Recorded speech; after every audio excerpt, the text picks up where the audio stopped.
সুপ্রিয় দর্শক মণ্ডলী, আপনারা দেখতে পাচ্ছেন মাননীয় প্রধান বিচারপতি রিফাত আহমেদ শহীদ আবু সাঈদের বাড়িতে চলে আসলেন।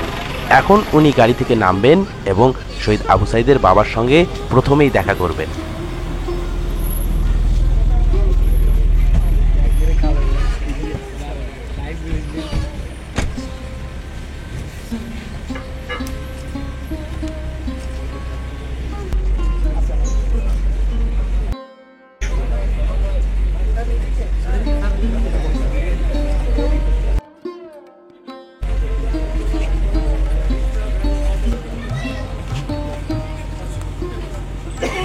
বন্ধুরা আমার, আপনারা দেখতে পাচ্ছেন প্রধান বিচারপতি রিফাত আহমেদ শহীদ আবু সাঈদের বাবার সঙ্গে হ্যান্ডশেক করছেন।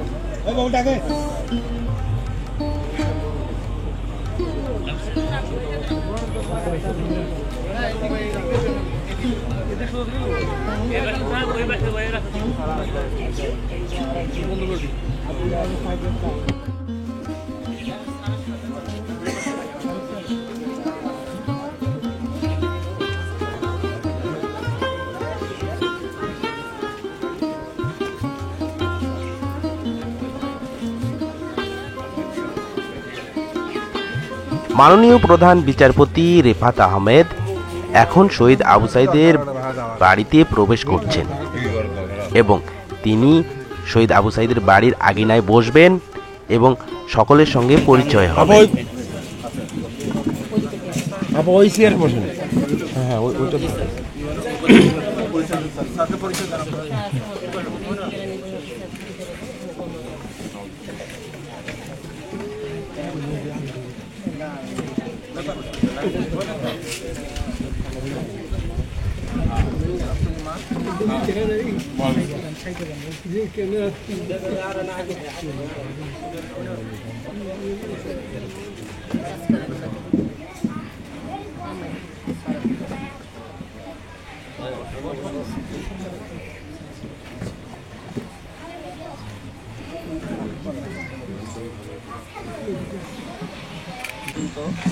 প্রতিটি দিনেই আবু সাঈদের সঙ্গে থাকা, আমার ম্যাচেরও কিছু ম্যাচমেট ছিল আবু সাঈদের বন্ধু এবং বড় ভাই এবং ছোট, তারাও আন্দোলনের সাথে শরিক হন এবং আমি আমার ওই সময়ে আর কি মাস্টার শেষ হয়ে যায়, এই জন্য একাডেমিক্যালি আবু সাঈদের সাথে আমার ছিল না।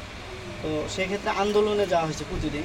তো ম্যাচের ছেলেগুলো আবু সাঈদকে প্রোটেক্ট দেওয়ার জন্য বিভিন্নভাবে ক্যাম্পাসে যখন আন্দোলন হয়। বন্ধুরা আমার, আপনারা এখন শহীদ আবু সাঈদের ম্যাচমেট এবং একই জায়গায় বাড়ি এক ভাইয়ের কথা শুনছেন। তিনি শহীদ আবু সাঈদের ম্যাচে থাকতেন, যদিও বা তিনি শহীদ আবু সাঈদের বড় ভাই। উনি মাস্টার্স কমপ্লিট করে চলে এসেছেন, তবে তিনি শহীদ আবু সাঈদের সাথে আন্দোলনে একসাথেই ছিলেন।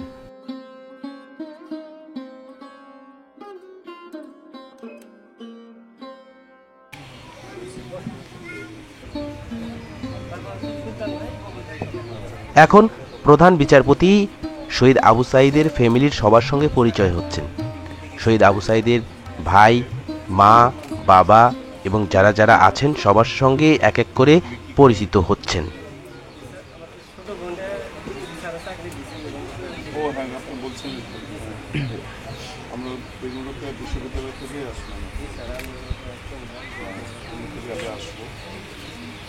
তখন আসা হয়নি, কিন্তু এখন একটা সুযোগ হলো, ভাবলাম যে রংপুরে আসলে তো এসে অন্তত আমার পক্ষ থেকে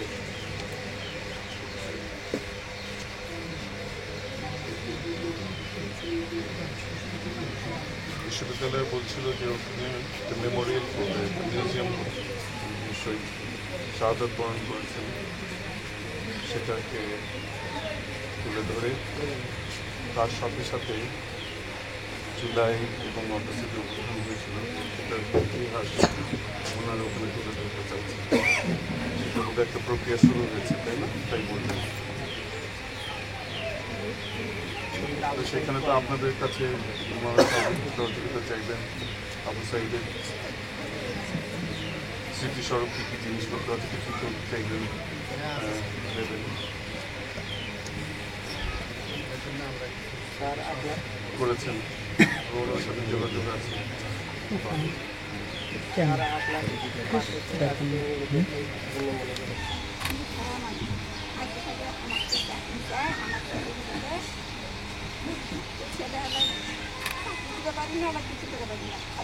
আমার ছেলে আমার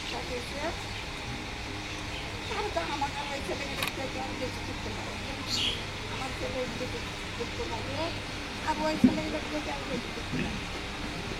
মানে উনি বলতে চাচ্ছেন মানে অনেক গরিব মানুষজন আসে আমাদের কাছে, আমাদের কাছে মানে একটা সরকারের একটা আমাদের সুদৃষ্টি রয়েছে, মানে তাকে আসি বলে আমাদেরকে যে আপনারা হয়তো বলতে আমাদের বলে, সেটাই মানে মা বলতে গরিব মানুষেরা আসে আমার ছেলেদের সংগ্রাম ওইরকম মানুষজন আসে ওই চিন্তা দেখে আর কি আমার ছোটো ভাইয়ের কথা মনে করে।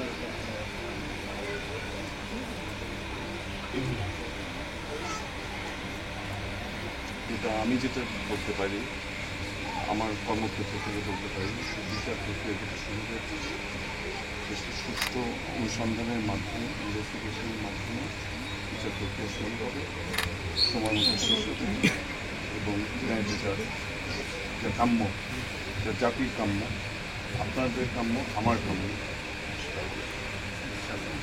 সে ব্যাপারে আশ্বস্ত করতে পারি, সেই ব্যাপারে আশ্বস্ত দিতে এসেছি। এটা নিয়ে চিন্তা করবেন না। আর কখনো যদি মনে হয় যে কোথাও আটকে গেছে, কিছু গতি হারিয়ে ফেলেছে, আমরা তো আপনি এসছেন আগে, দেখা হয়েছে, চ্যানেল অফ কমিউনিকেশনটা খোলা থাকতো, যখনই চাইবেন আসলে কথা বলতে। আর আমাদের যতটুকু তথ্য আপনাদেরকে দেওয়া উচিত দিতে পারবো দেব। হতাশ হবেন না, মনোবল হারাবেন না।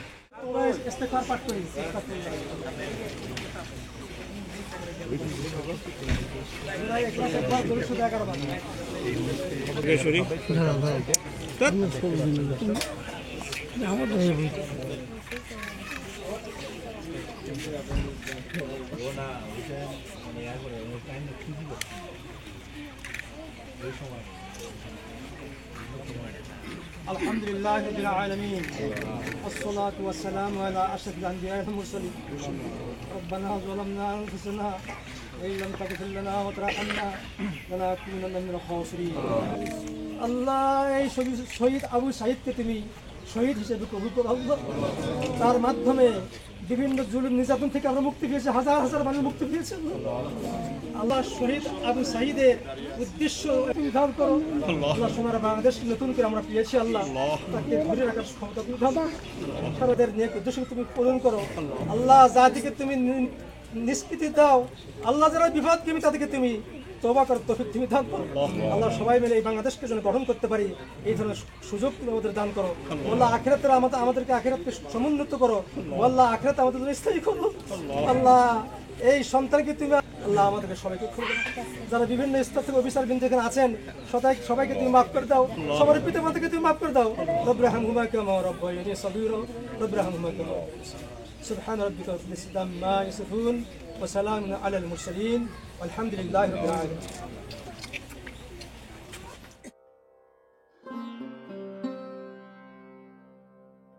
প্রধান বিচারপতি মাননীয় রিফাত আহমেদ শহীদ আবু সাঈদের বাবা মাকে ন্যায় বিচারের আশ্বাস দেন এবং সেই সাথে হতাশ হতে নিষেধ করেন।